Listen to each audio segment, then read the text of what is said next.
And we're live. Well, gentlemen, on another episode of the Patriotarchy. This one's a little bit more of an open forum and a round table. Fellow host with the most, but still coming at you live, the esteemed Burgermeister. Howdy, howdy. I mean, I'm on my phone, so I probably sound weird, but other than that, I'm finally back. Nice. It's good to take a break though. Got to give yourself some time. It's not that bad. But anyway, how's it going, everybody? I'm hanging in there. I'm sorry. Oh, it's okay. I forgave you. It took me a little bit, but after what happened last week, I think I forgive you now. But I'm Withered Rose. It's nice to be on. He's a recurring guest. He's pretty popular.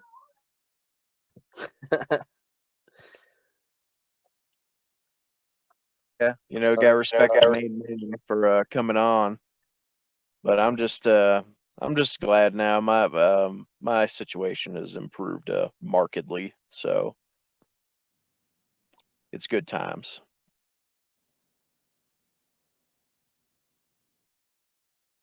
Heck yeah.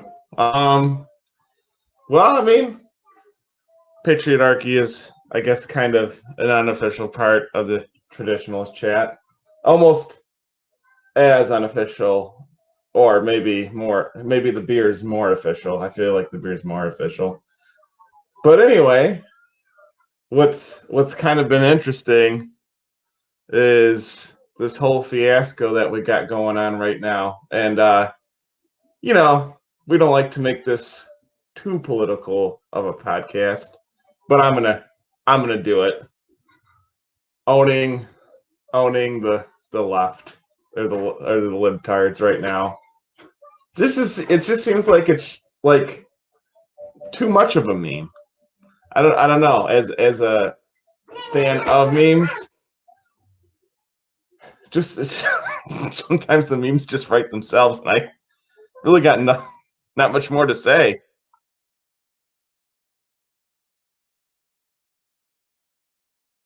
Yeah, I mean, honestly, I have kind of not been paying too much attention to, what's been going on lately.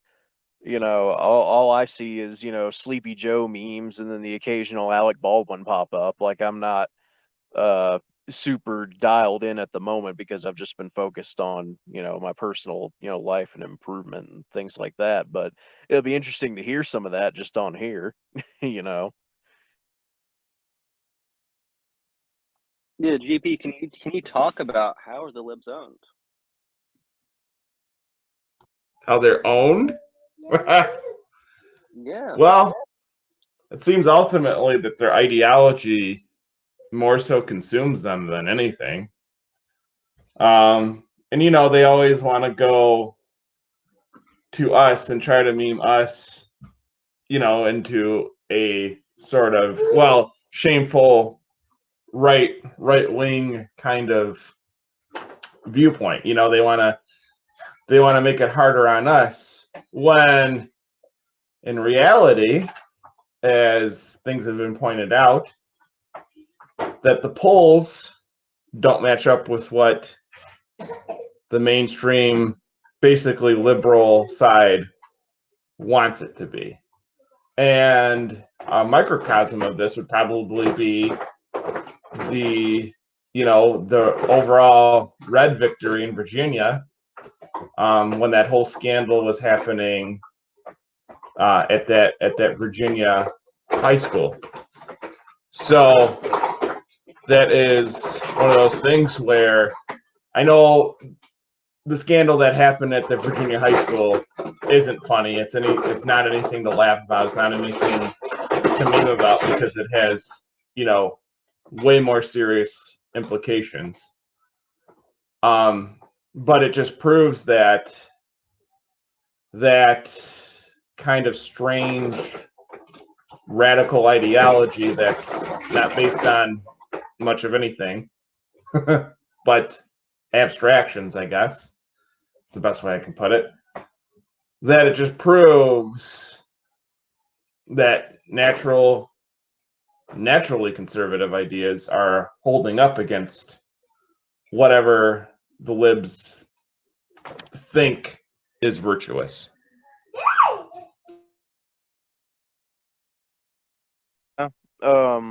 While that's all, you know, true for sure. Just real quick, you had a little bit of background noise there, sir. So I know, the kiddos run around. It's kind of hard to control what's going on there, but just letting you know in case you didn't realize it. He's out of control. He's a free range baby. Yeah, nothing wrong with that. It's not like, pilling kids up and strapping them to the chair in school, expecting little boys to just, sit still for, 8 hours a day, because that's what they want you to do when you grow up. Good Lord, I could never do that. Yeah, but anyway, yeah, talking about public opinion and well, Virginia, and then also the other situation that happened with the school was there was the one in Virginia, but there was also the one in Kentucky, I believe. It was Kentucky, West Virginia, somewhere around that area. And this was, I don't know if you were talking about the one where they were having kids do all kinds of like weird stuff with the staff. I won't even go into the details because it's that disgusting, and this is a family-friendly podcast. But yeah, like that. I don't know if it was a different one or if this is the one you're talking about, but yeah, that for sure swayed people's opinions because it would have to. If you heard about that and you're a sane, at least somewhat Christian parent, I mean, come on. Like, there's just no way. Even decency outside of Christianity, there's just too much to even possibly accept it. But you're talking about how the polls don't match the narrative. Well, and this is funny because the polls, and if you're not talking about voting, but actual like pre-voting, actual polling they do, that doesn't even match what's going on either because they disproportionately take those polls in liberal areas like cities. So, so much is gaslit onto us, and we don't really see exactly what's going on a lot of the time just because there's so many layers of deception. That's a Well, really and the good weird point part you is, made about like, oh, sorry, you can go, JP. go Rose. Yeah, but what you're saying, Burger, about these polls, it's a question of where are they taken, and like you said, it's mostly in big cities, and they also tend to target universities which are disproportionately left leaning. That's a big place that polling is done. And the whole strategy to this is to make, conservatives or Christians feel that they are in the minority, that you really are the ones with the freakish opinions. In reality, if you look at, for example, the one of the big wins of Virginia, there's there's a couple referenda on whether or not Confederate statues were to be taken down, various monuments. And there's a super majority that said, no, we want them to stay up. And we're talking about, 70% people wanted them to stay up. And that's with referenda, you have, very direct influence opposed to, an election where a politician may or may not do what, he or she says. But you can see in that instance, right? If you look at polling and say, oh, no, it's only this fringe extremist fraction of a subset of a subset that wants these Confederate statues up. If you look at Virginia, which is, if you look at it demographically, it is majority Democrat. They voted, by a very super large margin to keep these statues up. So it kind of just goes to show that, these polls, they're meant to trick us, when in reality, conservatives and Christians have not just a majority, but a super majority for common opinion.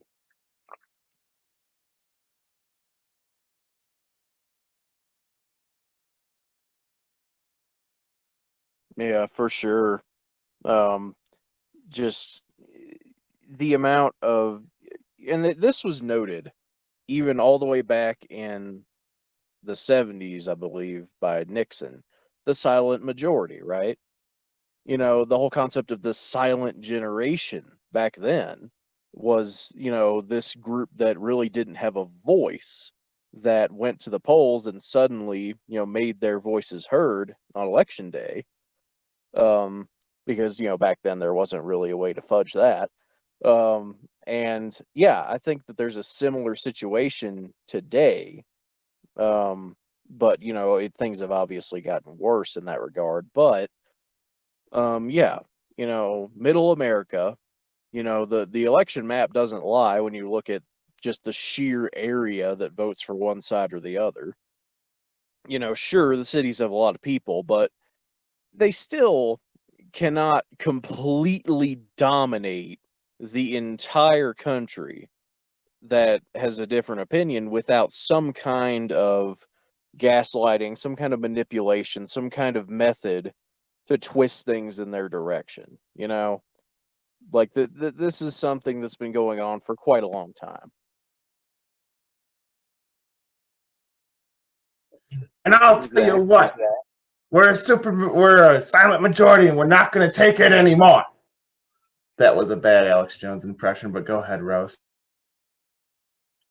Yeah, I didn't know if that was like a Southern black man or something, but yeah, but something the viewers and listeners should take a look at is the 2016 presidential election map, but by county. Almost the entirety of the map of the U.S. is solidly red, and there's only a handful of places on the entire map of the country that are blue, and those are in the big cities. So yes, again, cities have a large population, but if you look at elections by county, and you do a countrywide map by county, you see that the country as a whole is firmly in the red. And now that's an eye opener when people are saying, "Oh, the Christian or conservative views, that's a fringe view." No, no, looking at maps, sir. Almost every single county in the United States is solidly red. It's only these cities that are really in the blue.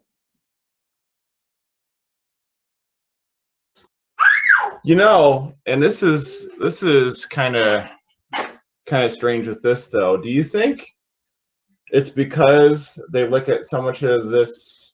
Well, liberals, the left, they look at even something like religion as an abstraction, where us as Christians, we look at it like like the absolute truth, obviously, and that truth is not only a Trinity, not only a revealed person, but it emanates through many more things. Living Word, the Eucharist, all of those. That I guess the best way I could put it, that theological package that's there, that's so tightly wrapped and has a sense of continuity and community, no matter what denomination you might be. There's always those adherent and strict principles to fall back on, like the Ten Commandments. Obviously, the left more so has it on an abstract. Like, you can tell that they still have a moral code. You can still tell they have a penchant to want to do the right thing for people in a sense. And I'm saying, like, fight for people's rights. That's a virtuous thing. Help the environment. that's a virtuous thing. It's just then the stuff gets out of control and it becomes bloated, like the polls that aren't in that silent, in that silent majority context, that take away from, well, the true, like bread and butter, the true, the true people who want things normal and don't want overinflated pretty much anything. And this kind of, you and Berger and Rose both hit on a good point with this gaslighting. I noticed that the liberals really, or the left, kind of the left-leaning libertarians did too. Oh, we just need to abolish the electoral college. And I'm like, oh, so then the supermajorities become the supermajorities, and the silent majority is fomenting for, I hate Fed Post warning for civil war. And that way, there's nothing prescient about our founding fathers or basically the governments that preceded us, that there was no sense of, the haves and the have-nots, right? Now you're completely taking it away from the quote-unquote have-nots, and that is something our founders sought out to, not happen, because obviously the electoral college equalizes that across the board, whereas somebody's vote from California goes through the electoral college just like somebody's vote from North or South Dakota.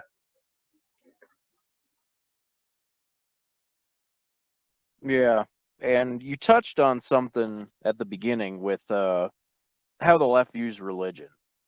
And I think that this goes deeper than that, because it's not just how they view Christianity, right? It's how they view truth in general. To a liberal mind, and this is moral relativism. People talk about this a lot, but there is no absolute truth to them.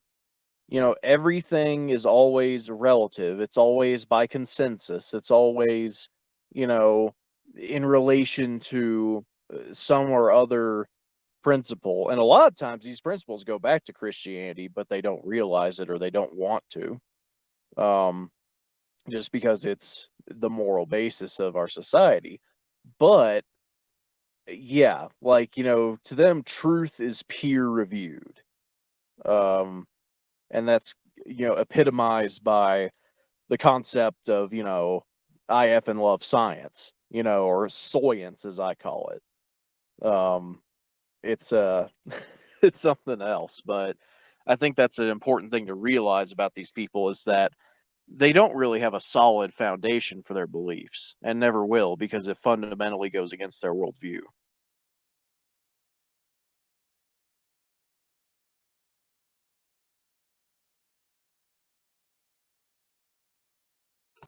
I love the term moral relativism, because that's, to me, that's basically politics theory, and a lot of other things kind of summed up outside of the context of theology. Theology can even be a philosophy in a sense.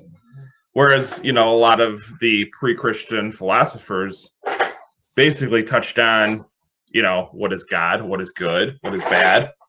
There was a lot of morality, or you could even call it moral relativism with that.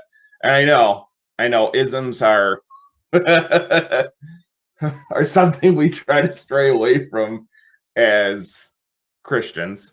But there has to be, obviously isms give context to schools of thought or ways of thinking, or how to circle the square.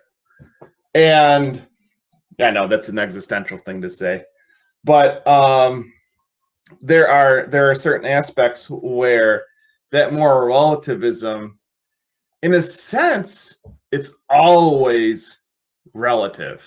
And I mean that it's always relative to God.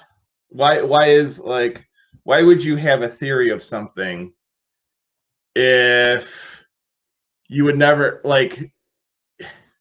you would never have a theory of something if you were never trying to find something or explain something? And what is that something? What is a theory, right?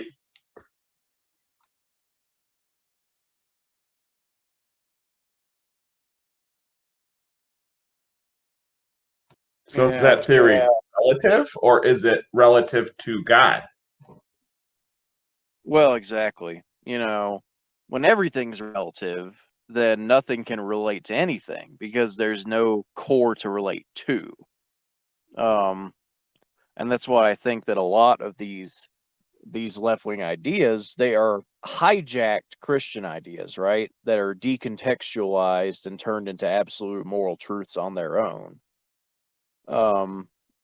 Because it kind of goes back to the original thing where there is nothing of the devil. The devil can only corrupt, he cannot create. And so every single thing that is a bad value, quote unquote, starts off as a good one. It's always done with the best of intentions, but you know what they say about the road to hell. But yeah, these things, this is like humanism, right? Humanism is what I like to call sort of the modern religion of the left.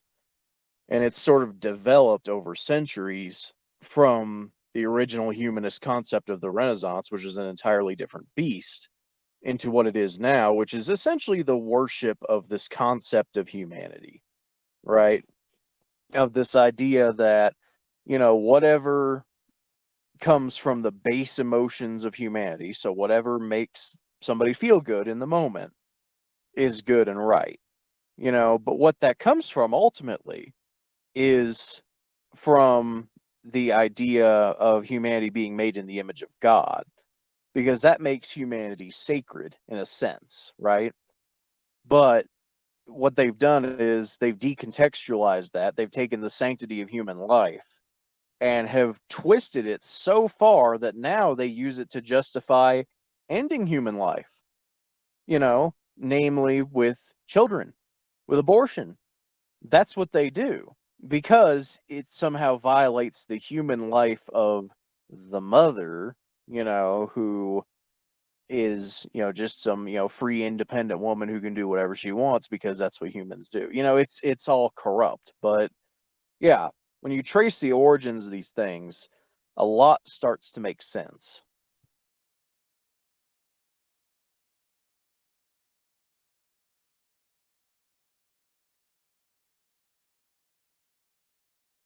Well, I mean, not to get into too much of a collectivist hubris with that, but obviously there's always been a majority, a minority, and I know in America we definitely talk about that a lot. We definitely make that a substantive argument.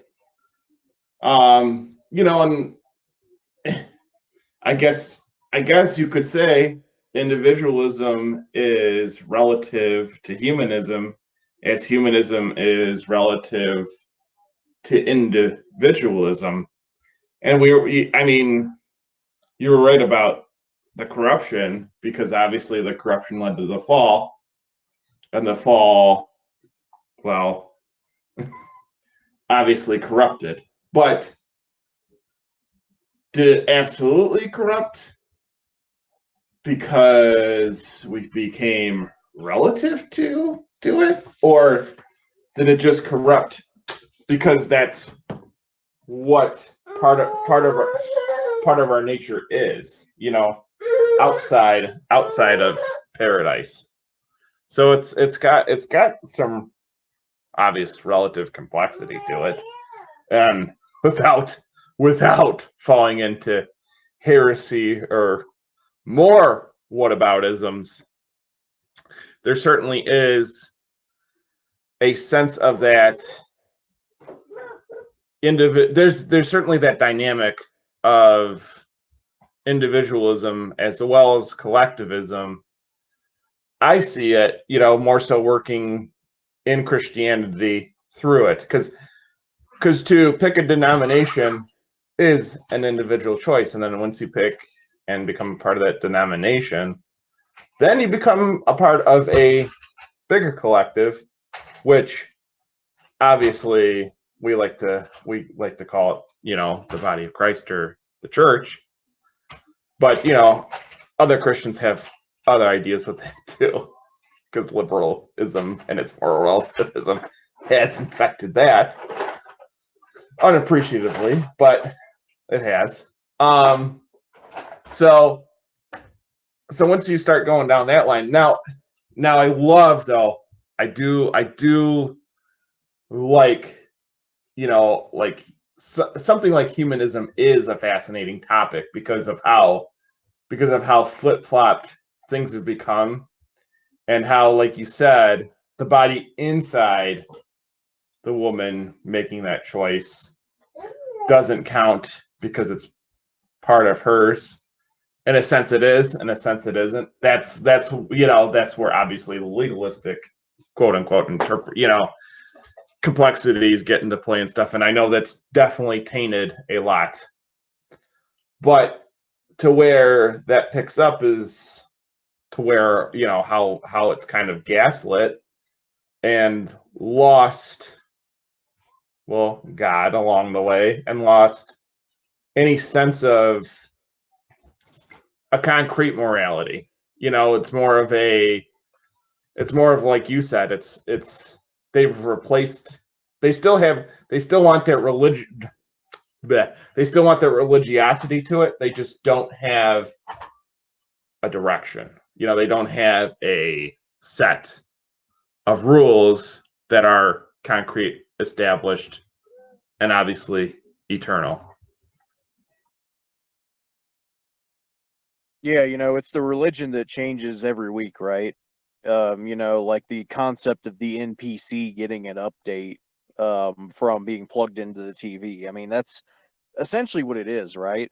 Like the television and what the media tells them is essentially like their weekly sermon, their homily at church. But unlike the homilies, it doesn't all come from the same source. It doesn't all come from a constant. It all is constantly changing, and thus their literal worldview, the basis of what they believe in, fundamentally changes every time they turn on the TV. That's something to think about.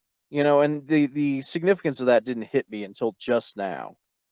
But yeah, for sure. It's a religion that they don't want to admit is, because to them religion means constancy.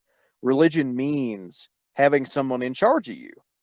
It means having to listen to something other than your own base urges.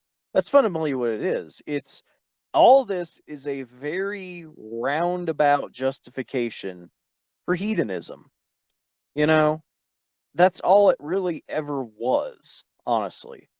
Um, People just want to go do what makes them feel good, and they don't want anyone telling them that they can't do it for whatever reason. And then they want to have their cake and eat it too, so they create all these theories on why society is fundamentally corrupt because of these old, rule enforcing entities. And so if we create some perfect idea like communism, that'll solve everything. We can all be, happy little hedonists who don't have to work for a living. It really does come down to that, ultimately.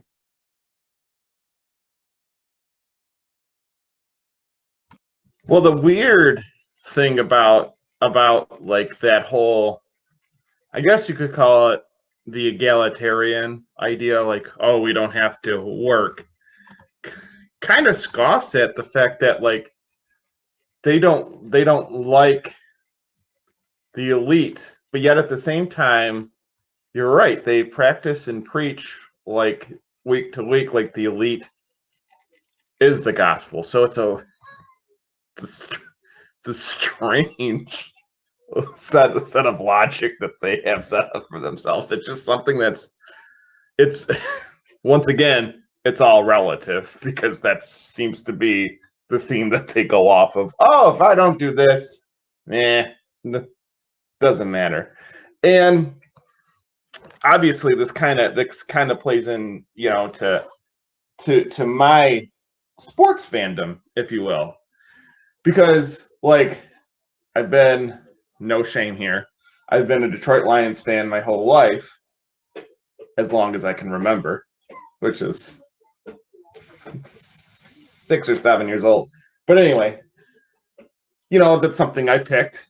Obviously, they're not the end all be all for me, but you see that tribal kind of behavior come out in people. Obviously, picking a sport is a bit more innocent and a bit more, less over the top than what the left or right has become with that dichotomy with politics, because you can see how like some of those things run over each other or overlap, if you will. But you can also see the obvious diametrically opposed, concepts that each side has.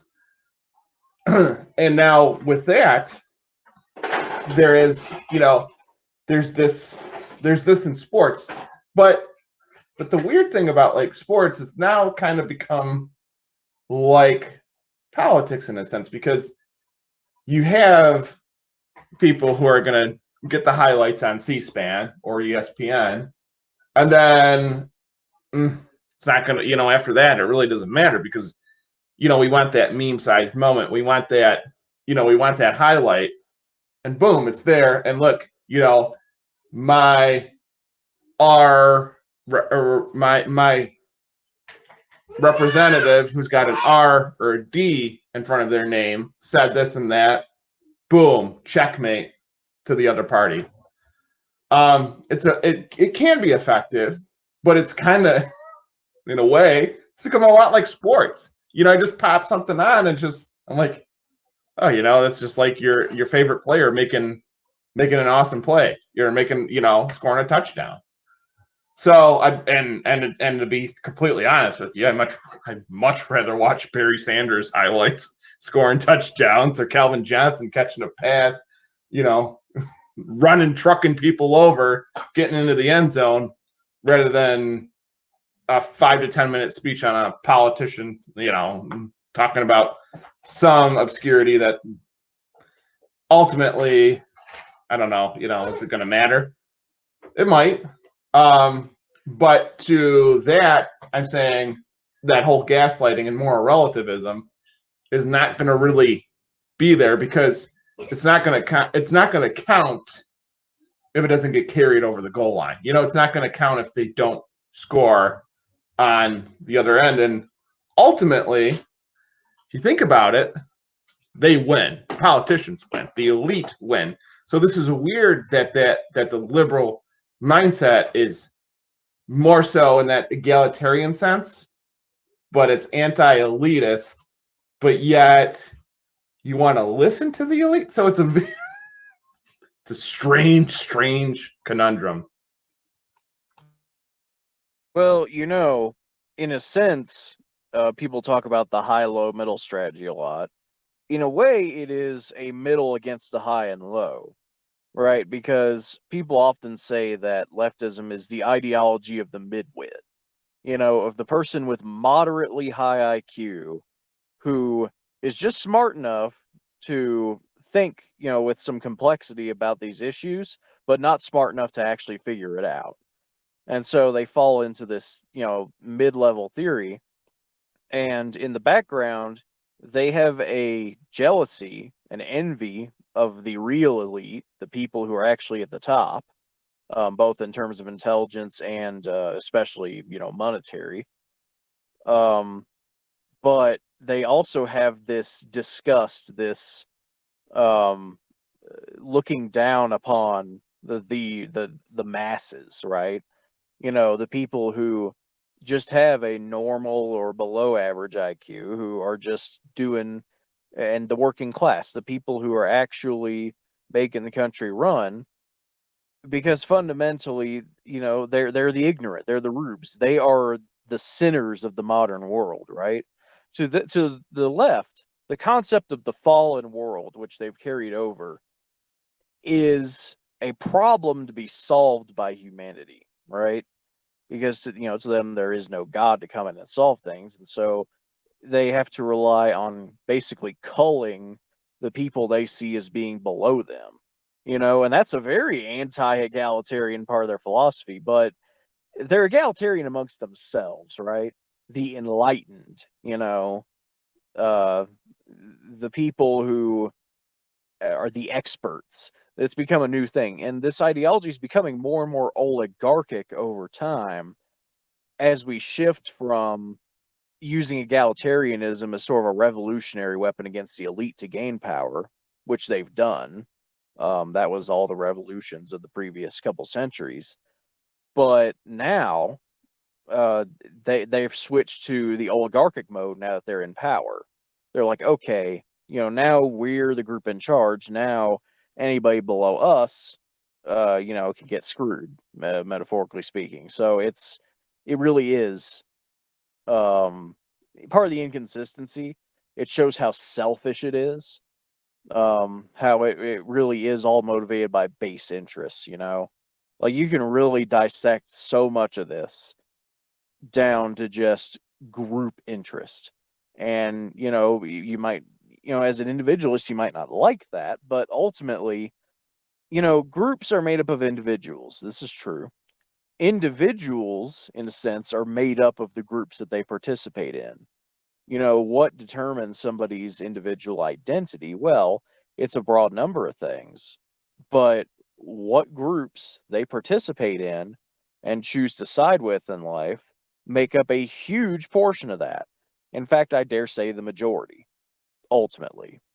So, yeah, it's sort of a balance between the individual and the collective, always.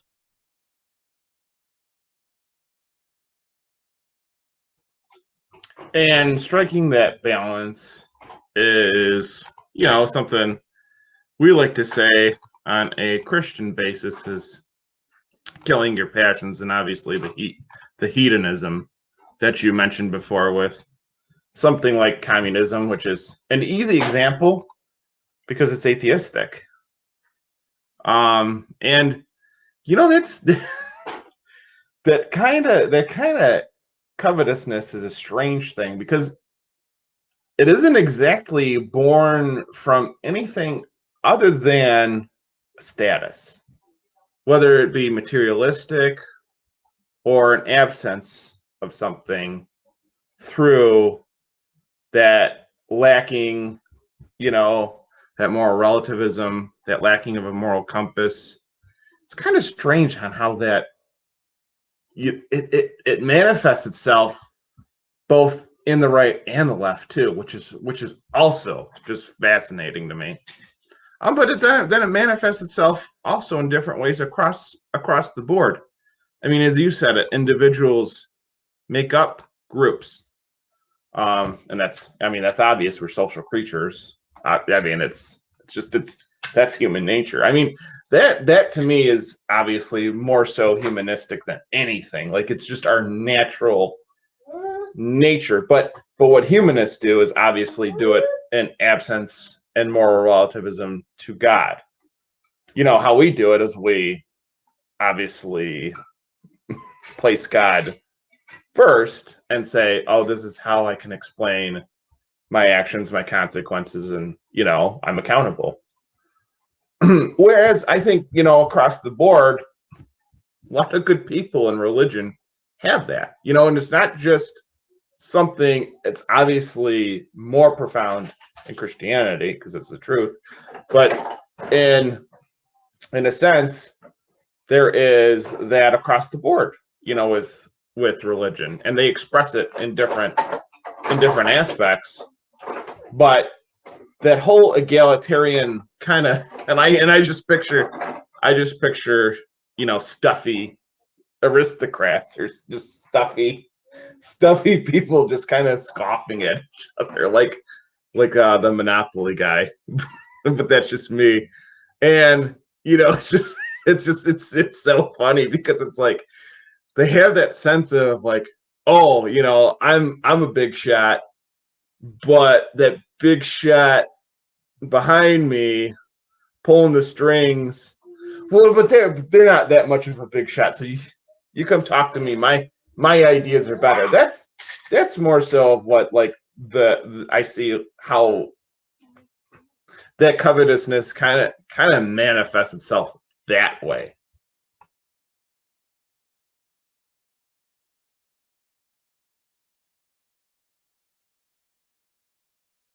Ultimately, everybody wants to be an elite, right?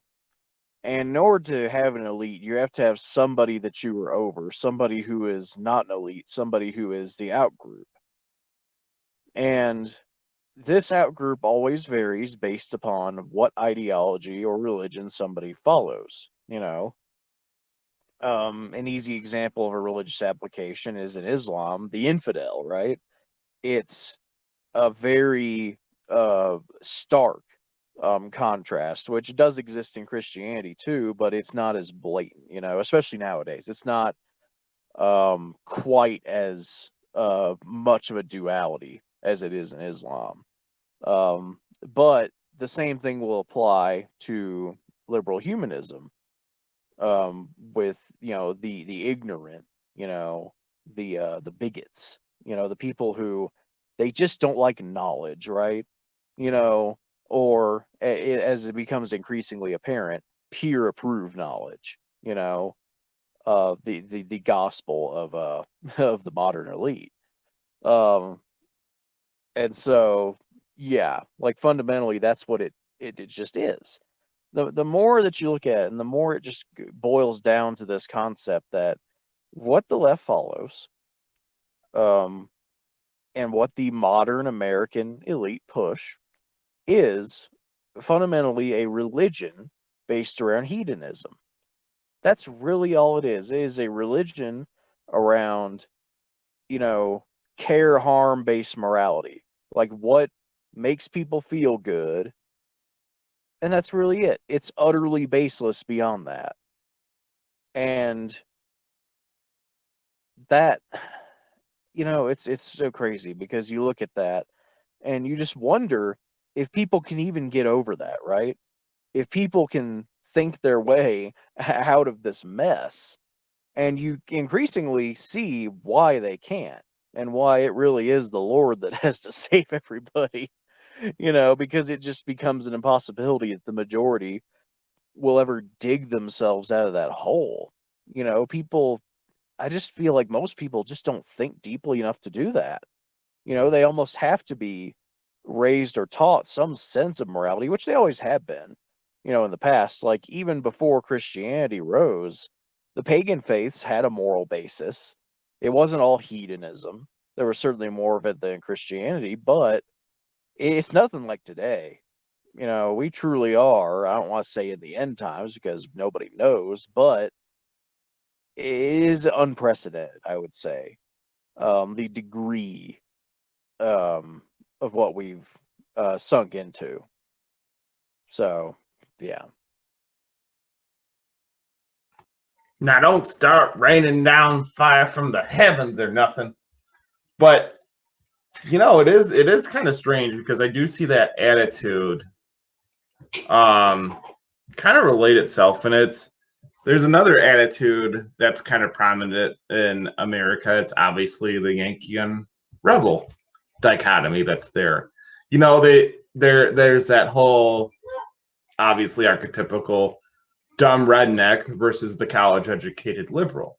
Well, the college educated liberal can't hack it. They can't go out and kill something or fish, or your archetypical redneck can't talk about psychology or philosophy. I guess not to say either side is right, either side is wrong, but there's those kind of archetypes that build up in people's minds that what they think as a production of the culture and where they're from is they always think that they're going to get that stereotypical kind of mindset. And that ties right in to what you said about the culture and I guess the replaced religion that it's created, almost obviously worshiping the state like a fascist, dictatorship or communist dictatorship, or just overall, sometimes it can just be a straight up dictatorship. It's that replication of, or not replication. What am I looking for? It's that replacement of a religion, like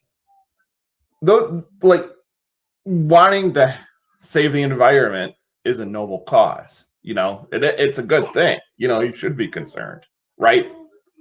But the way people go about it and how smug they are, and they treat that like it's an end all be all kind of thing. Well, that's where it can get dangerous and zealotous, and something that keeps it afloat is the government saying, oh, well, kind of in a sense, like a collections taxes, obviously, but send us money, otherwise bad environment will happen. Like it's that guilt tripped mindset, and they obviously have it tripwired with money. And it's always there. It's always a constant, or it's a cyclical thing, and it feeds right into our most obvious internal internal or innate, what's the word I'm looking, behaviors. So it's so strange on how the state replaces itself as the end all be all religion. Well, yeah, and you're talking about like a guilt-based tax through the environmentalism. That what that is? That's a modern day indulgences. You can make a direct parallel with so many things in religion to what these people are doing nowadays. And the vax is their sacrament. Um, you know, the mantras they're chant on TV or whatever, that's their rights, that's their prayer. Um, and yeah, environmental taxation, which it's interesting. They always want to target parts of the environment that are quantifiable, that are put into a number. Why? Because it's taxable. They can levy something based on that, which shows just how hollow it is. But yeah, it's the modern day secular indulgence, um, because the environment. It's funny. You look at the reasons why people are environmentalists, and there is a Christian environmentalism. It's called stewardship of the earth. It's what we were supposed to be doing from the get-go. And even in works of fiction, like Tolkien touches on this quite a bit. His depiction of the forces of Isengard, especially, as being this industrial powerhouse with no respect for nature, which was reflective of the industrialism of, early 20th century England, where he was from. You know, but likewise, with the left, I feel the only real reason they have to be environmentalist is just pure human self-interest, right? They're just like, well, we want a world that can sustain humanity. And not just that, but I think that that's the deeper thinking ones, right? I think that a lot of them at base, the only reason they care about the environment is one, because they're told to, and two, because I think that environmental pollution and sort of the corruption of the very base nature of the earth itself, I think it's a visible sign of how far they've fallen, right? I think it is visibly something that reminds them of what their society is doing, and they don't like that. They want it out of their face, you know? Like, a liberal will never live in a majority minority area.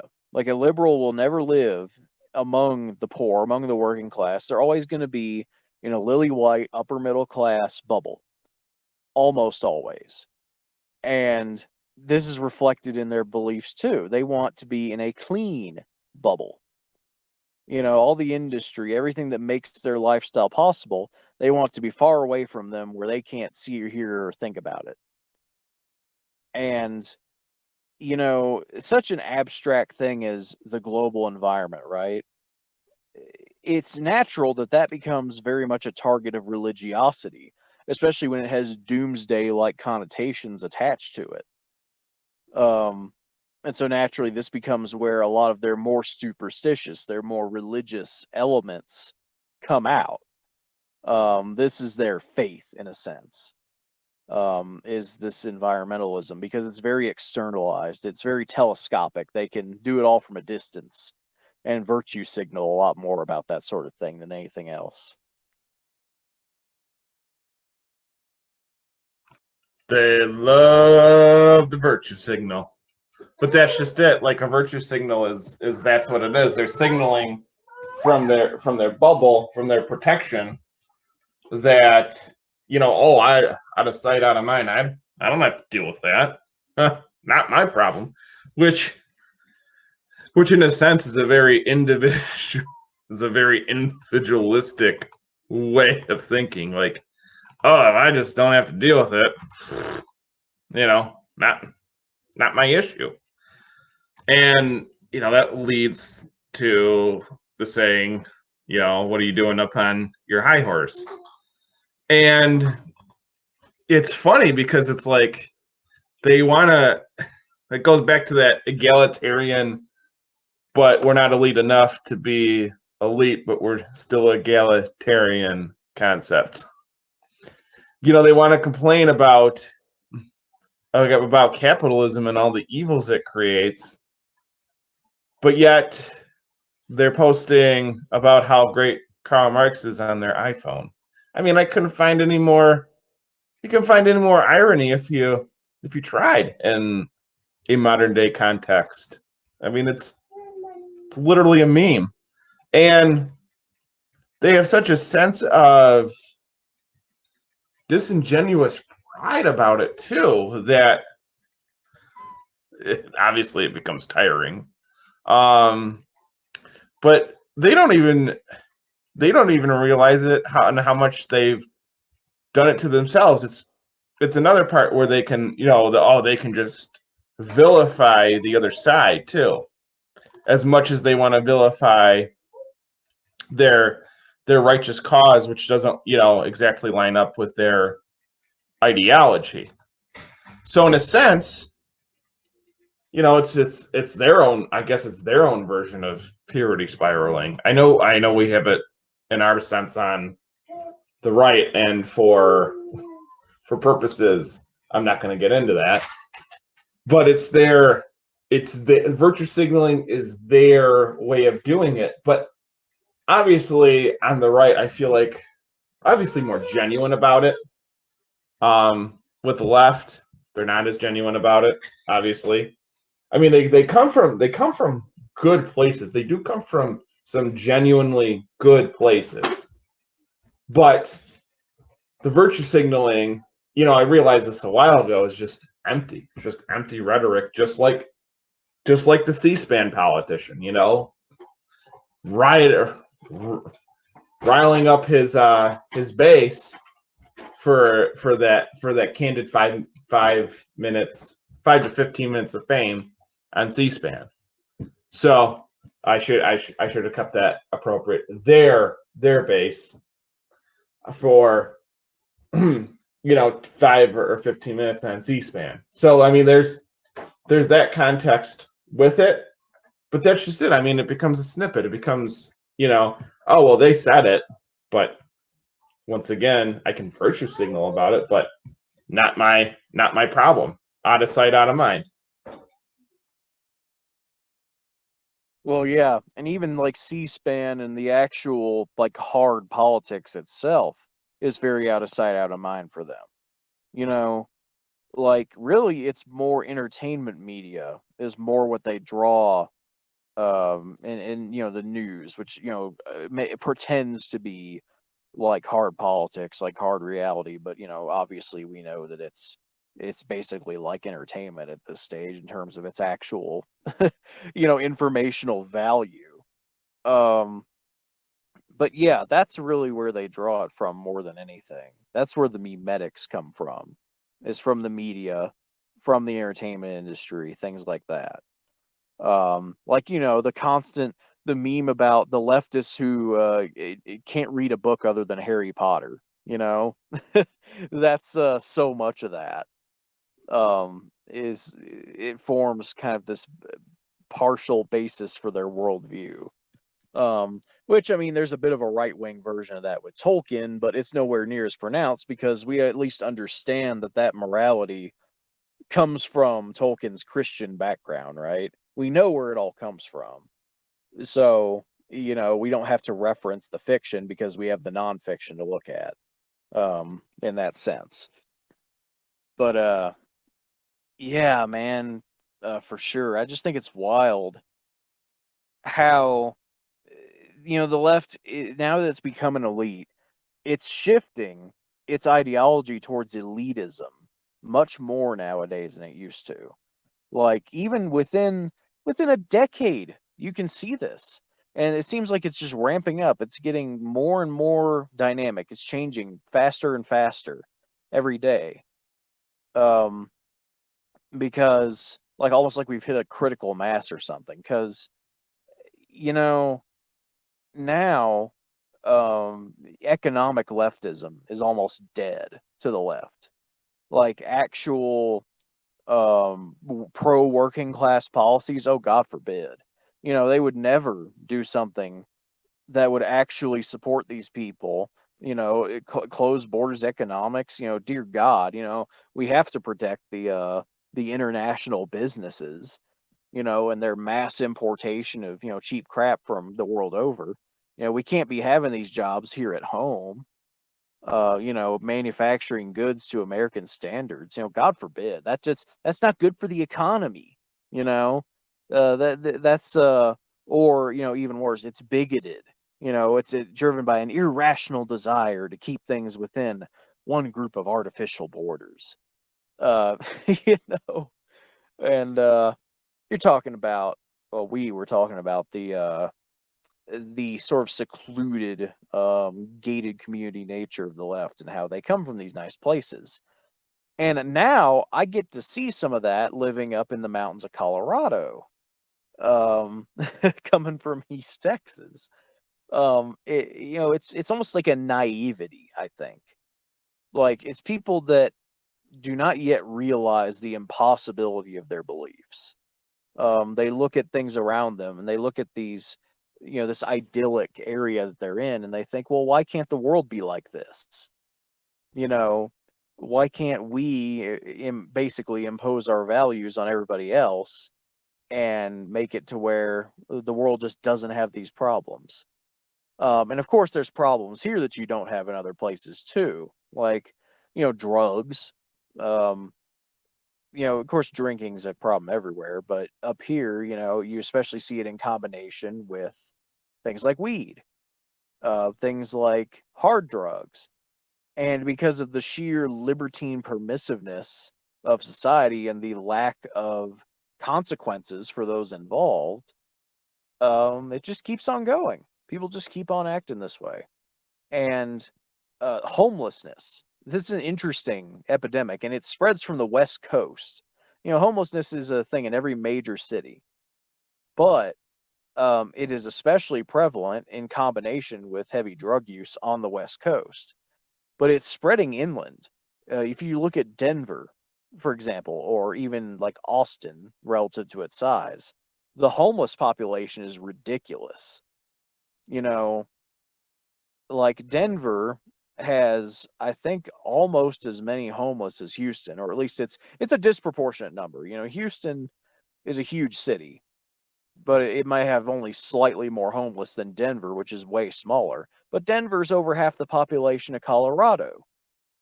and you literally get them riding the public transit bus system out to these nice counties like where I'm in.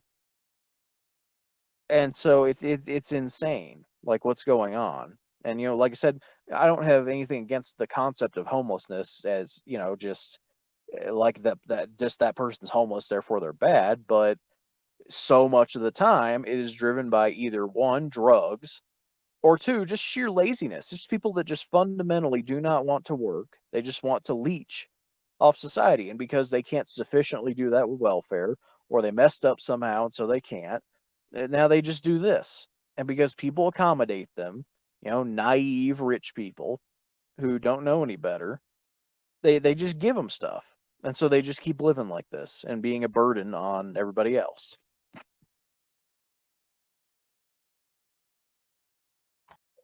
Well, it's that ignorance is bliss. It's that naivety that you see with them reflected onto the elite and their leaders. Because like the funny part about that is that they have that sense of it. Like you said, the whole base of the left being working class, because that's what it used to be. And I mean, that's a noble cause. It's literally pure egalitarianism, what they were. And they've strayed far away from it. Now they don't even have that as an economic basis. Well, when you lose as politics, and I have a hard time with politics being a part of economics as it is, but when you lose that economic basis and you just want to abstractly virtue signal about how we need to find rights for such and such group of people, well then you're just going to have a bunch of abstract ideologies and even more piled on more relativism, and you're not going to have any concrete or substantiated, you're not going to have a substantiated voter base. You're not going to have a context as to getting a real voter base in the first place, because it's going to be all these pieced together abstract parts of what you might have that might be a majority, but in reality, as we touched on earlier, the polls obviously aren't in that majority, and they aren't realistically substantiated. They aren't realistically carrying momentum. They aren't carrying that ball over the goal line to score a political touchdown. It's just more virtue signaling, it's just more amusing. And as we touched on in a previous episode, memeing is always memeing. But there comes a point in time where that ramps itself up. It doesn't really constitute a moral justification to have a tax base worried about things that aren't either politically or economically impacting a normal family. Like, it's like outside of that, the left obviously sees, European descendant Christians as the main issue, when in reality there's still the majority, and they're not necessarily across the board. They don't have to be European either, and coming from migrant countries, borders be damned, right? But the majority of them are more than likely going to be Catholic. So once they come over here and get established, or then, like you said, with Islam, they have that hard line of infidels, whereas we don't, as Christians, we don't obviously make that hard line. But to them, all this stuff is just so out of left field for them that they're just like, what in the world is even going on? And in a fundamentalist sense, these liberals are just as bad or just as archetypical as watching C-SPAN and virtue signaling about God knows what on Twitter, as your Larry the Cable Guy archetype guy watching NASCAR, pounding the NASCAR juice and talking about on how his country is changing. They're kind of in the same context. They're kind of in the same vein.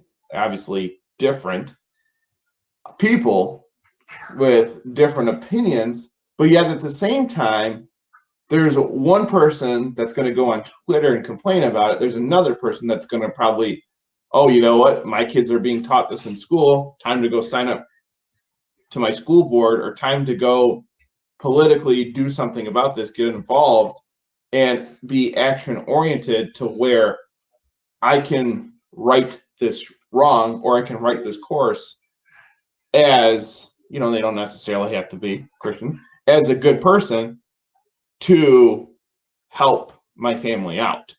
That is, well, the family, like we've touched on this before, the family is the true extension of government. It is, well, it's a hierarchy, and in a sense, it's egalitarian too, because everybody in the family has to work to obviously maintain a household, and that's a microcosm of what a hierarchy is and what it stands for.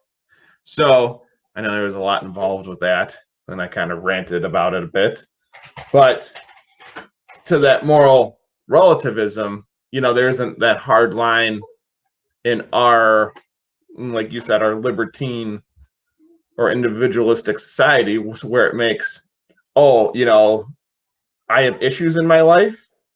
Well, I don't really have to turn to anything. I can just become a victim, become addicted on something, and then I'll try this for a while, but I can always go to rehab. Not to say people don't have serious issues, because people do, and that's not to take away from people who have serious issues, and they do. And people deserve to live, and they deserve second chances, obviously, if they want to become good people. But that's just it. They're going to turn their life around to hopefully become better, not to just find an escape and be able to deal with their problems. Like you said, oh, the world isn't like this, outside of my bubble. Well, time to get addicted to heroin now. Yeah, that's a harsh realization for people growing up. If they have a sort of a prosperity that was built by their parents or by the environment they were in, and then they come of age and they have to leave that environment for whatever reason, it can hit them hard. If they haven't been raised to understand sort of the reality of the world and they get hit with it, yeah, it can result in things like that. Um, and there was something something good I was gonna bring up, but I kind of forgot it in the midst of this. But um, yeah, like you've got that. Um, eh, you've got these. I work in a medical setting now, and we have mental health issues that come through. We have people who are suicidal, and I've seen a disturbing, in a month, 2 of them already, of transgender teens, 13-year-olds who are transgender. And there's another one who is non-binary or whatever. And they were coming in as a suicide risk. Had to sit there and watch them to make sure they don't kill themselves. Like that's phenomenal. In that short of a time, the meme wrote itself. People joke about it, but this is serious. This is an actual thing, and it's happening to children. you know like in that sense, that reality hits you harder than anything. And I almost wonder how these people who have these kind of leftist mindsets, who are from up here, right?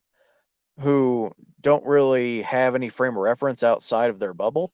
I wonder how they think of that, you know? And I don't want to bring it up because that can lead to a thorny political discussion at work, which is never a good thing, especially in this day and age. But yeah, you wonder. I look at it and I see the insanity, but I wonder if anybody else does. Sometimes I really do wonder if me and, people like me, like I have a close friend there who thinks the same way, but if we're the only ones, if people up there, if they just don't get it. And it's stunning. It's surreal when you experience it in real life like that. When you come from a place where that's not really a thing. So yeah, there's a bit of shock from our side as well when we go in these situations. But with us, it's more like, what happened? you know, it's sad.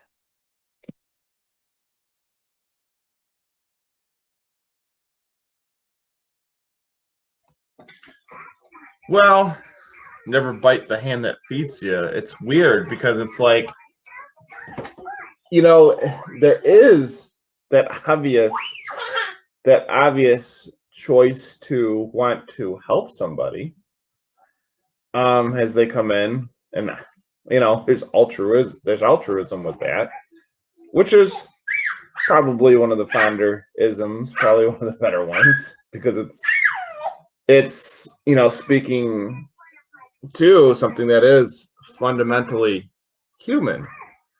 But obviously there's trends, and that whole thing is just a big trend. But it's also got issues and rooted in, there are various ways to go about it on the right, and to not get too heavily conspiratorial about it, because you can draw all those connections and see the origin of something, but when it's smacking you in the face, and like you said, unfortunately, the memes are writing themselves, well, then it's awful, and it speaks to your most fundamental aspect as a human. It gets to the point where you are just absolutely crushed by it, and you on one hand, you're like, I gotta help this person, but on the other, it's like they're now a protected class, so you can't knock any sense into them or say anything that might get you in trouble, because all of a sudden that's offensive. There's a legalistic interpretation to it, which just gets in the way, and ultimately it doesn't do a service to either party. It's absolutely self-destructive, on both accords. And that's to where it's like a lot of ideology, gets in the way, and it almost crushes the opposition to the point where it's irrelevant, which is sad. It's more relativism too, and on top of that. Yeah, man. Like, I'm starting to get sad just talking about this stuff, man. Like, it's so soul crushing, you know. And maybe it's not for these people. Maybe, that's just their moral reality. But to me, I mean, I look at this and I'm just like, good Lord. Like, how much longer? Oh Lord, you get into kind of an existential question of, does hell exist in the sense we think of, or is this hell? Is this the punishment for our sins? You start thinking of it the same way people thought of the plagues when they came through, man. Like, it's, I just don't know what to say beyond this, man. It does hit you, and I mean, I'm closely related to this kind of thing as well. because I've had my run-ins with it, not personally, but work through work, various jobs and such, and to where it's almost like the shell of protection, becomes the sin. So the sin becomes you. So obviously it corrupts, but to let it dictate and become more of what you might think is appropriate, and it's not. It's not for. Sorry about that. It's not appropriate for kids to be involved with this. It's not appropriate for it until they become adults, and that's immoral. That's not that's not right. And yeah, I mean, in a sense, there is that old quote: "If you're going through hell, keep going." But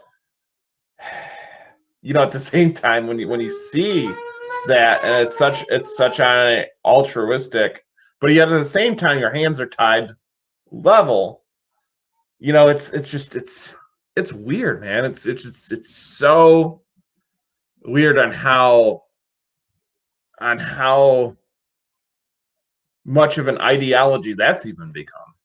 On how somebody's taken their stance on morality, or what they think that existential crisis of what that morality might be. And yeah, I mean, it's insane. It's become literal insanity. Another thing too is like to get into like ideological possession, which is the obviousness of what politics has become. And I think social media has definitely put that on steroids. Social media has turned ideological possession into its own version of C-SPAN pontificating or pontification. It's turned itself into sorry, little guy. It's turned itself into something that has, well, ultimately either become self-destructive, or you go the other route, which is more so quote unquote the right wing route, and find out what exactly the heck does all these things coming together, what does it mean? Yeah, talking about the shell of protection. In a sense, protecting the sinner in this scenario imprisons them with the sin. It traps them in this cesspit, of sin and of, just misery. Because, these are children. It's not their fault that they end up this way. At 13 years old, you have no idea like what, your quote unquote gender identity is, by and in a sense, yes, they are confused, and it makes sense because it's only what they're told. They have no way of formulating that themselves, and that's why it's so visceral in how disgusting it is, because these people, these children, they are subjected to this. This was not their fault. This was not their choice.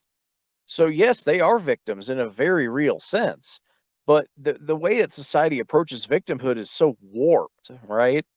You know, they're a victim not because they're in this state, but because people are against them being in this state. And it's so and I maintain my position that, you know, minor or child transgenderism is a stepping stone to pedophilia.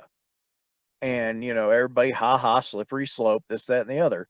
But increasingly, I think over the years, if you still believe that that is a fallacy, you are willfully ignorant, because so much has happened over the past 2 decades about this. But it's logical to me that, the pushing of transgenders and, children, things like that, because it's opening up the sexual realm to minors. It is saying, well, if a minor can decide what sex they are, and eventually somebody's going to say it, they're going to say, well, surely, they can decide whether to have sex or not. The concept of consent, it gets brought down to these children, and that affects not just sex, it affects everything. You're going to have children doing all kinds of dumb stuff, and everybody's going to say, well, that's their right. Nobody can say no to them, because they're a human. It comes down to humanism once again. I keep hammering this home, and sometimes people even on our little chat get uncomfortable with how heavily I hit on this, but it's like, no, this concept of humanism, this concept of being a human, being a sentient being the be all end all of existence. No. I mean, it leads to so much warped crap, man.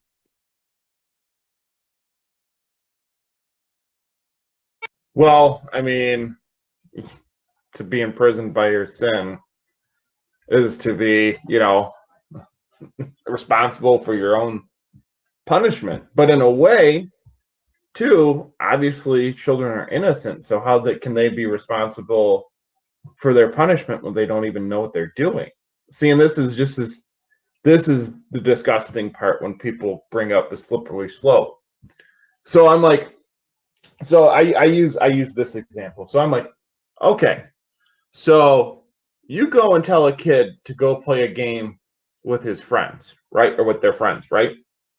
Okay.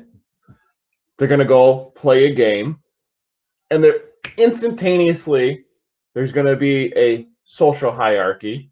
There's going to be, well, the classic. Boys and girls have cooties. that I mean, I think it's pretty normal, at a time where they're just like, oh, and even saying that's offensive now all of a sudden. When it's kind of hilariously natural in a sense, because they're recognizing that there's differences between the two of them, albeit is it on, well, it's more so on a physiological level. I'm not gonna say the S word, especially when it's kids. But are they noticing that there's differences between them? Yes. Is that natural? Yeah, it obviously is. Because as innocent kids, they don't know that there's a difference. They don't know. They're like, oh, well, my best friend is this, my best friend is that, or, my friend is this, my friend is that. They're not saying things like that are ideological. They're not saying things that have ulterior motives to it. I mean, kids are some of the most honest people I know, because they're just going to say it. They're going to say it and they're going to mean it, which I love it. I love the absolute, there's an innocence in that absolute honesty. And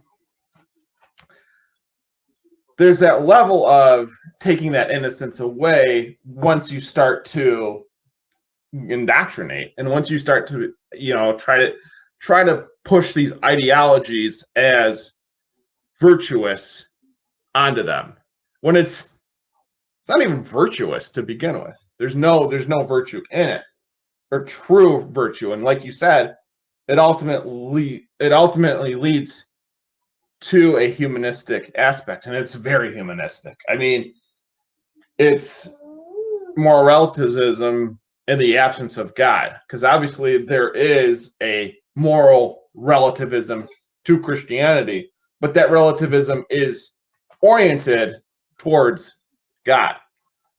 That moral relativism, when it comes to humanism, which is a light way to talk about those who reject God, and overall, it's that well, once again, it's that weird dichotomy of that egalitarian nonsense too, which is like, oh well, I'm scoffing at somebody, so I must be better than them.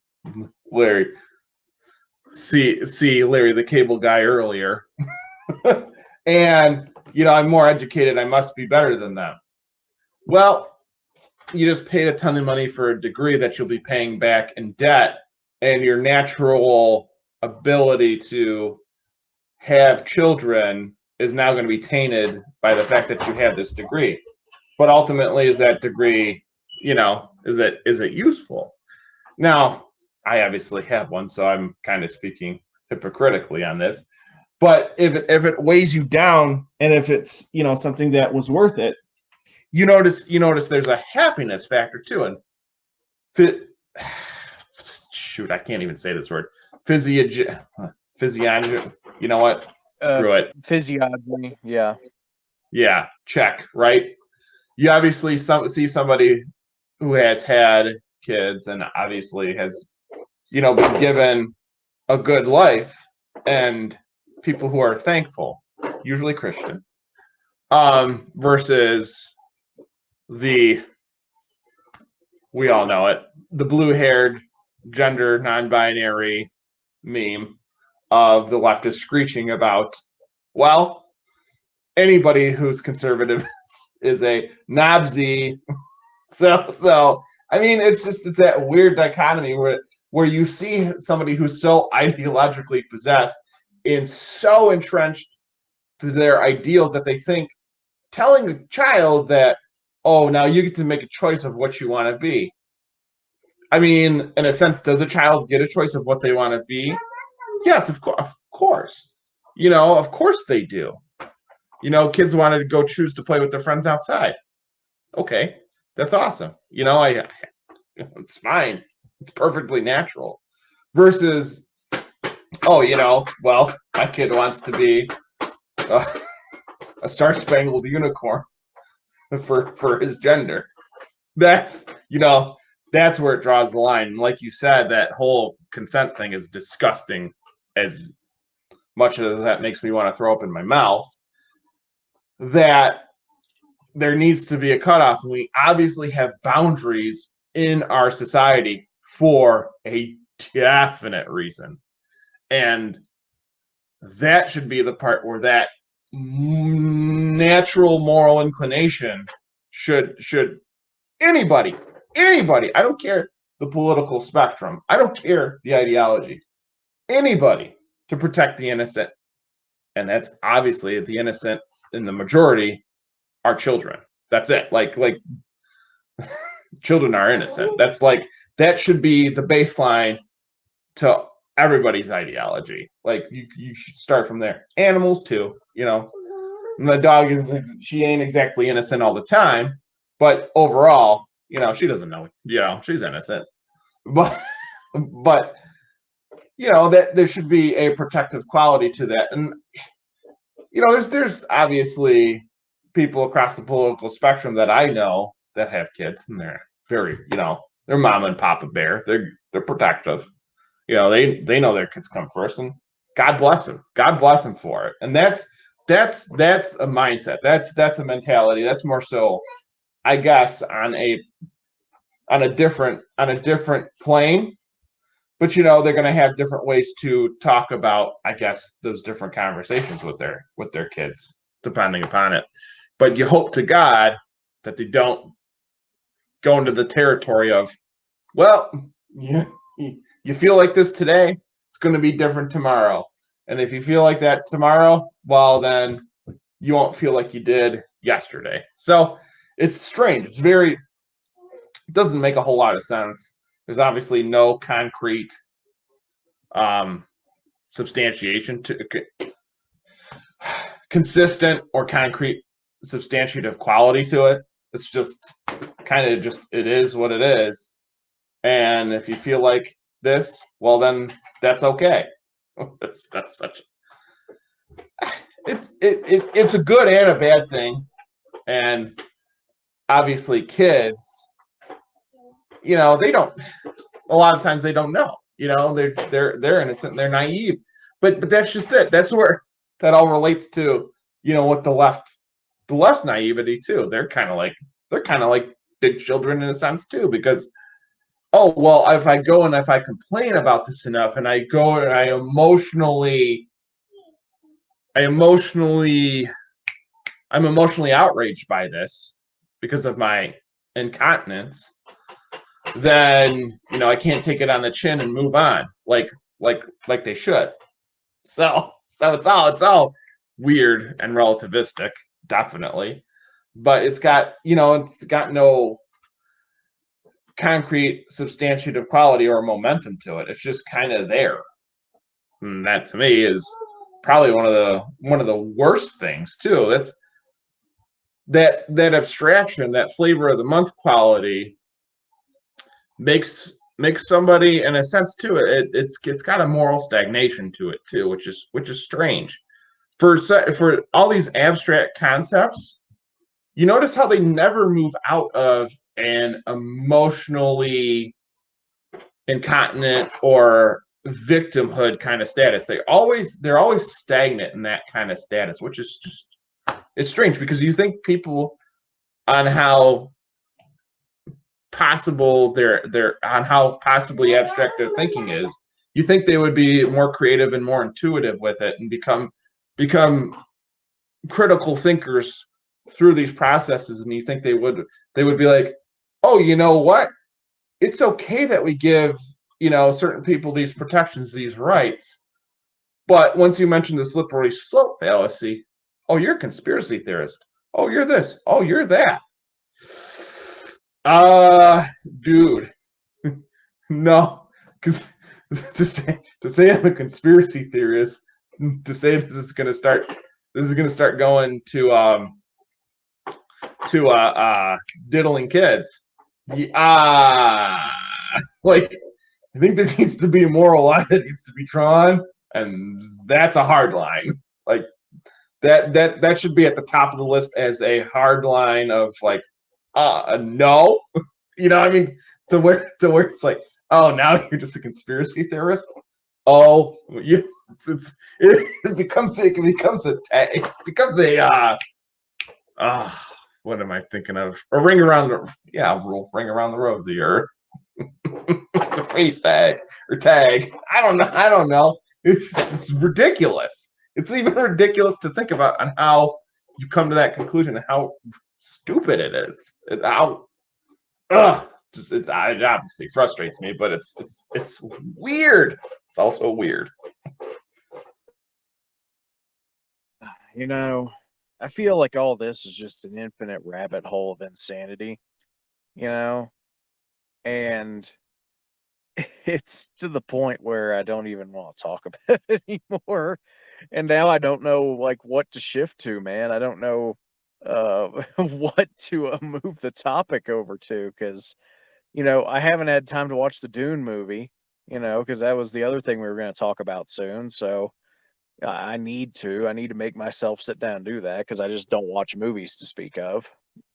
But all I see is Saudakar chant memes on YouTube. So, man, I kind of wish I had done that now, so that I would have a different topic to talk about. Jesus. But yeah, I mean, we're beginning to approach the 2-hour mark, so if you got anything else we can talk about for a minute, I'd love to, but otherwise.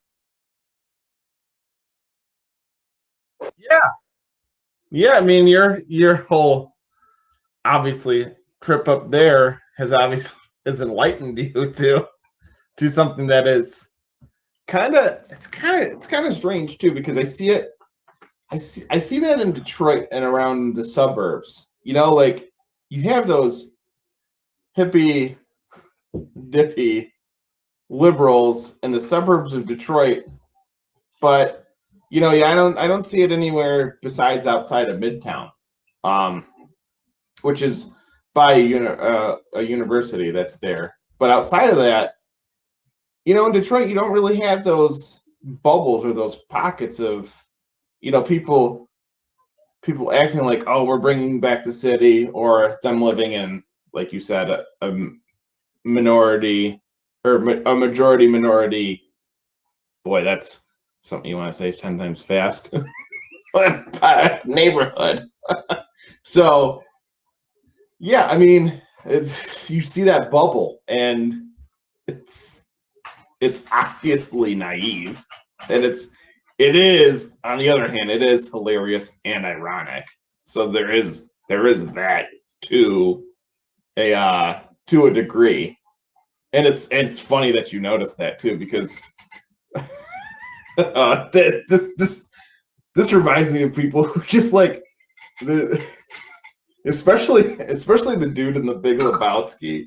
He's the boom. He's the archetypical liberal boomer who has done too many hard drugs in his life and has smoked too much weed, and it's just become kind of like, you know what, man?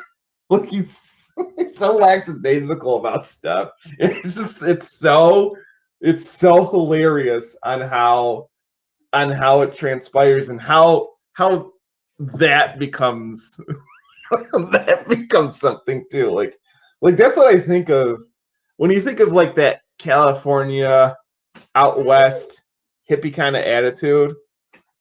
No matter the age, that's kind of what I think of. Well, slash surfer dude. So, but that's kind of like the mindset. Like you're like, whoa, bro, just let the stuffy aristocrats take care of it. We want to work, but we don't want to work too hard. Smoke weed, man. It's okay. It's like I just have that kind of mentality to it. Yeah, man. I gotta work some. I gotta get some money for my cush, man. But outside of that, bro, it's just not fun. Anyway, the whole West and the left coast kind of mentality. You mentioned something with Detroit, and this is something I've thought about the Northeast in general. Is you don't have as much of the bubble because up there you have working class whites. In the Northeast you have a lot of people who fundamentally can't be in a bubble because of the way they live. And while there's a lot of sort of microcosmal segregation inside of these cities, where you have certain areas of the city that are this way or the other, society as a whole is not as much like that. You have large amounts of people who realize what's up and see these people. Like, somebody from the Northeast is generally going to be a lot more down to earth and easy to talk to from my perspective than somebody from California in general. Because in the West, you don't have very many poor white people. All the white people in the West are usually pretty well off. And so you have this phenomenon where there's very little of a white working class. You've got either the upper middle class to upper class whites who are insulated, like I said. And this is especially true in the area I'm in because I'm in kind of a resort area. You either have that or you have, like I said, kind of the junkies, the homeless who usually come from those upper middle class backgrounds, but instead of like going to work and just accepting being at a lower rung than they grew up in, they just drop out entirely. Um, and then now we have a huge Hispanic population in Colorado because they've imported all these people, and these aren't like the ones in Texas. The ones in Texas have been there a minute. They all speak good English, almost all of them. They're pretty well integrated, honestly. It's kind of like dealing with just, white or black people. There's not too much of a difference. Um, but up here, man, they barely even speak English. Like they're brand new, you know, and they've just been mass imported to do literally the jobs that Americans won't do. Well, it's the jobs that upper middle class, white left coast people won't do. you know, that's what it is. It's these people are projecting their mentality onto all white people. Um, and also that's a bit of a sense why I think a lot of times white people are expected to do better. Why lower class white people get looked down on so much is because we're expected to do better by our upper class betters in a sense, like there's an implicit racism there that they have towards non-whites because they don't expect them to be in their class. And so it's funny, it's never conscious and it's very patronizing of them. But coming from an environment where there's not near as much of a class racial difference, it's very funny to see that, and coming, in that area being much more right wing where I'm from. Well, it's weird because now the virtue signal is just so hilarious because it's like, well, you should respect black and brown people because they don't have it as good. So now they need all these social programs to catch up to white people. But yeah, at the same time, if the white people take advantage of it, they're racist. But then you have all these black and brown people that need to be integrated. But who's going to be their union bosses? Oh man, there's that guy. Yeah, that white guy will be a good union boss. So now it's like the implied racism is literally imprinting it on itself. On a, I picked like a working situation, which is kind of like a microcosm, but it's funny, I mean, and it's not to like say like it needs to be that kind of like racial, that kind of racial contextualization to it because it shouldn't. But but like you said here, obviously the working class has a very different mentality, but I think that mentality is across the board. And that mentality is it's somewhat got some libertine aspects to it, but it's more of like libertine aspects of like, well, I have rights, the amendments, of course, and these are the rights that I have. And if you try to take this away from me, well, I'm going to do something about it because I did something about it because I got off my rear end and got a job, and I'm doing something about it right now. So in a sense, it's, yeah, part of it could be racial, but the other part of it I think is more so of like doing something for yourself rather than waiting for somebody to do something for you. And that to me, it doesn't get much more.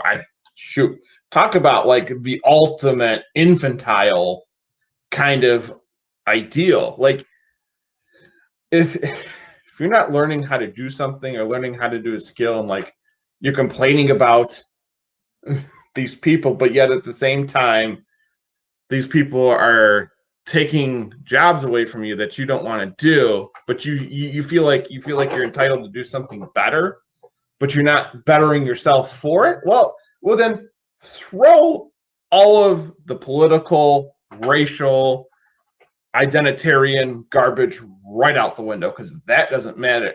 What that boils down to is mentality. What that means is that you're not up to snuff, and you got to get rid of that glass jaw, kid, because that's it. That's it. If you're gonna have a glass jaw about it and you're gonna complain, nobody's gonna want to hear it.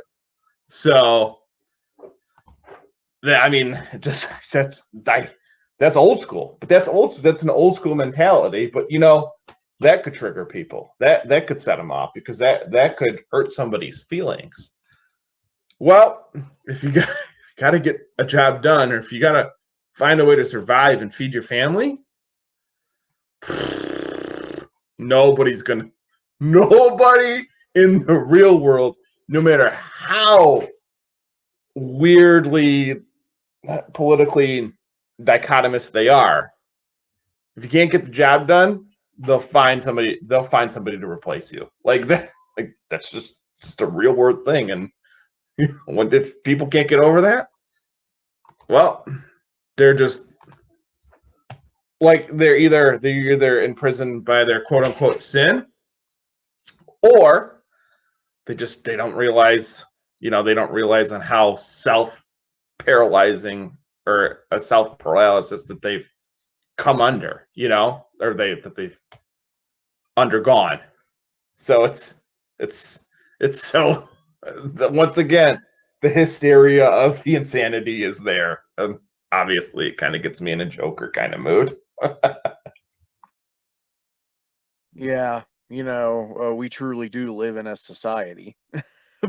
But yeah, there's always a saying about if you keep your expectations, oh, I'm trying to remember now. but basically, it amounts to keeping your expectations low. Means that you won't be disappointed as much by things. And yeah, like fundamentally, this is why I think that everybody growing up should have at least a period of time where they live poorly, where they don't have much to speak of.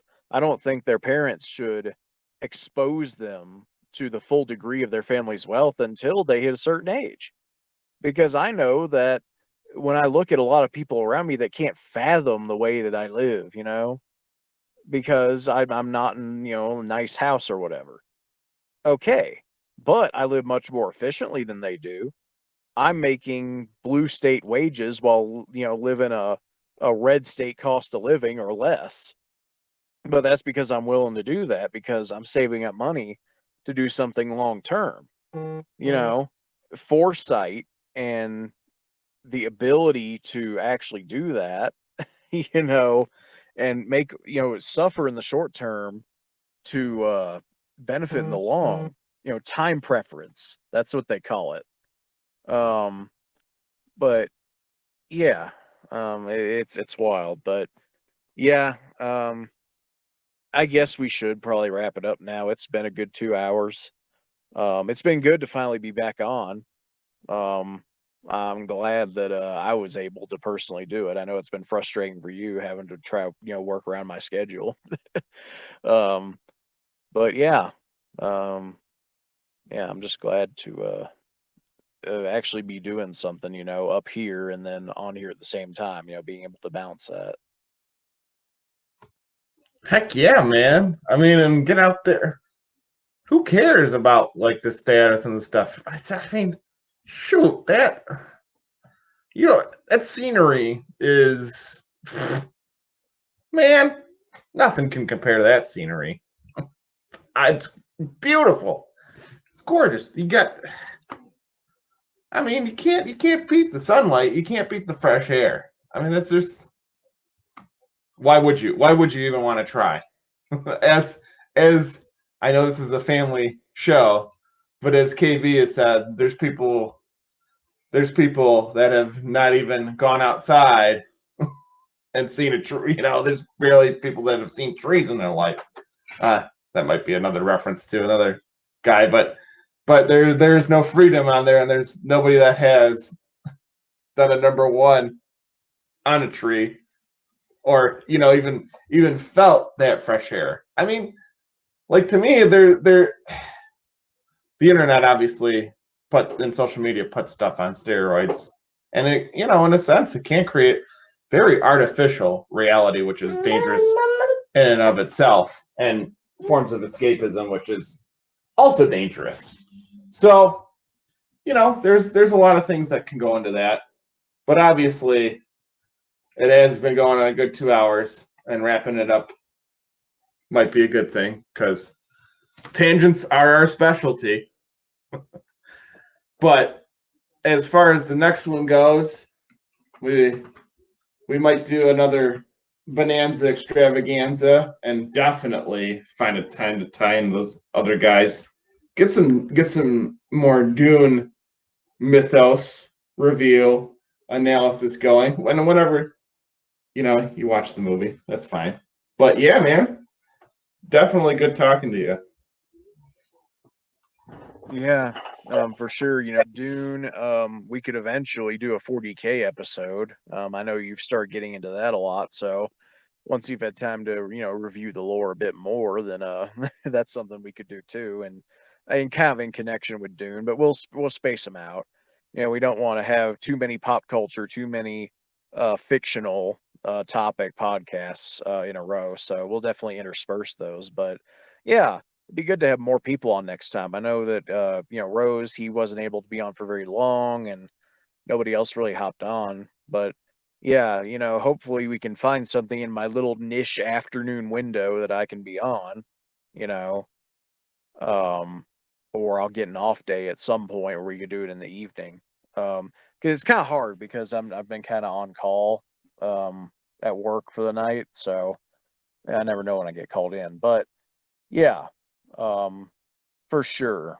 It's good, and we're diversifying our topics, and that's a very good thing. So, I think that's about all I have to say. You got anything else?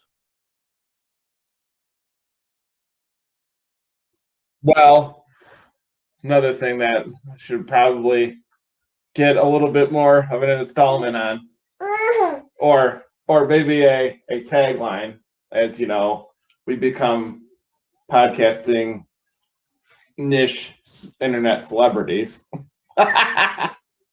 as as Alex likes to put it. Shout out. How about, I don't know, a sign off? We can definitely work on this a bit, but stay classy, San Diego. Oof, that's my only comment.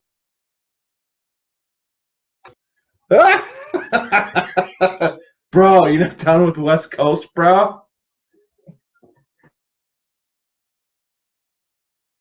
All right, man. Well, y'all take care. I'm heading off. So this has been the Patriotarchy. It's been fun. Good to be back, ladies and gentlemen. Woo woo! Later.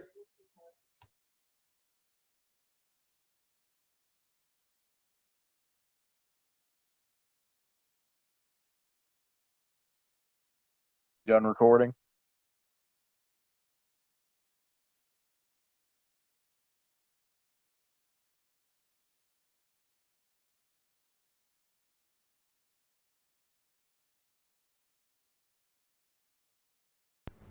Need to make a quick editorial note before this one of the Patriotarchy podcast that we recently recorded, which is going to be this one, kicks off.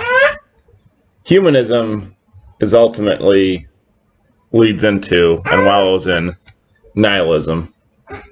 As obviously we're talking about pretty bigger topics of like worldview and ideology that's been obviously warped. Well, humanism kind of goes into the same vein as nihilism. As most of these dialectical contexts like to go into, all the isms kind of just follow the same path. Well, follow the same path right into nihilism.